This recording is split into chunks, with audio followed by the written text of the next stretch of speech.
Hi guys, இன்றைக்கி பார்த்தீங்கன்னா நம்ம வீட்டில் சிக்கன் எடுத்துகிட்டு வந்துட்டாங்க. ஸோ சிக்கன் எப்போவுமே எடுத்துகிட்டு வந்தால் நான் பெப்பர் சிக்கன் ட்ரை தான் செய்வேன். இன்றைக்கி கொஞ்சம் கிரேவியாக செய்யலாம் பிளான் பண்ணி சிக்கனை நல்லா வாஷ் பண்ணி மஞ்சத்தூள் போட்டு நல்லா இந்த மாதிரி மேரினேட் பண்ணி ஒரு 10 மினிட்ஸ் அப்படியே வச்சுருங்க.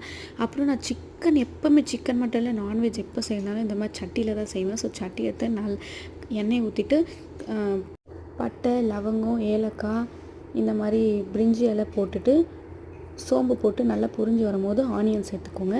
வெங்காயம் நல்லா டீப் ஃப்ரை ஆகணும். நல்லா டார்க் ப்ரௌன் ஆகிட்டோடனே இஞ்சி பூண்டு பேஸ்ட் 2 டேபிள் ஸ்பூன் சேர்த்துக்கோங்க. நான் நிறைய சேர்ப்பேன் இஞ்சி பூண்டு பேஸ்ட்டு, ஏன்னா நான்வெஜ்ஜுக்கெலாம் அது ரொம்ப நல்லாயிருக்கும், நல்ல ஸ்மெல் வரும். இந்த மாதிரி அது பச்சை வாசனை போகிற வரைக்கும் இந்த மாதிரி நல்லா சாட்டே பண்ணி வச்சுக்கோங்க. நல்லா சாட்டே பண்ணி இந்த மாதிரி வந்தவுடனே நம்ம மேரினேட் பண்ணி வச்சுருக்க சிக்கனை நம்ம அதில் ஆட் பண்ணிக்கோங்க. இந்த சிக்கனை நீங்கள் ஆட் பண்ணிவிட்டு நீங்கள் சட்டியோடு சேர்த்து கலரும் போது ஸ்மெல்லு சூப்பராக இருக்கும்.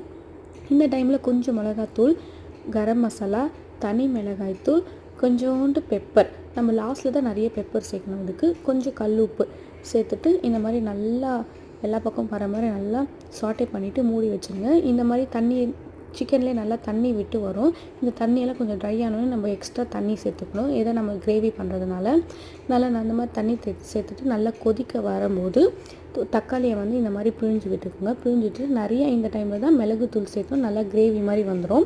கொஞ்ச நேரம் 5 மினிட்ஸ் இந்த மாதிரி நல்லா கொதிக்க விட்டால் இந்த மாதிரி நல்லா கிரேவி மாதிரி வந்துடும்.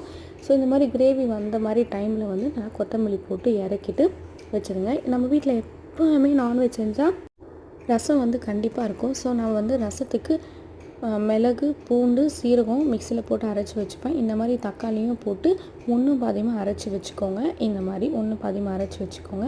இந்த மாதிரி எல்லாம் ஒன்றா போட்டு அதில் கொஞ்சம் கருவேப்பிலையோட காம்பு இடித்து சேர்த்தோன்னா ரசத்துக்கு செம்ம சூப்பராக இருக்கும். கொஞ்சம் மஞ்சத்தூள் போட்டு அது ஒரு பக்கமாக வச்சுக்கோங்க. ரசத்துலேயும் நம்ம சட்டியில் செஞ்சால் அது ஒரு வேறு லெவலில் டேஸ்ட்டு.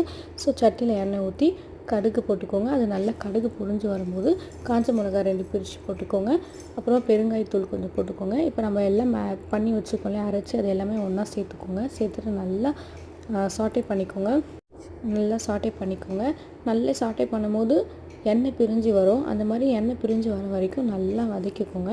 சைடு பை சைடு நம்ம அந்த புளி ஊற வச்சோம்ல, அதில் கல்லுப்பு போட்டு நல்லா கரைச்சி வச்சுக்கோங்க. நம்ம கல்லுப்பு போட்டால் நல்லா கரைக்க வரும். நல்ல புளியெல்லாம் நல்லா வந்துடும். அப்போ நம்ம நல்லா வடிகட்டி தேவையான அளவு தண்ணி ஊற்றி ஒரு கொதி கூட வறுக்கக்கூடாது நம்ம சட்டியில் செய்யும் போது. இப்போ நம்ம சட்டி ஆஃப் பண்ணிட்டப்போ கூட எப்படி கொதிக்கும்னு மட்டும் பாருங்கள்.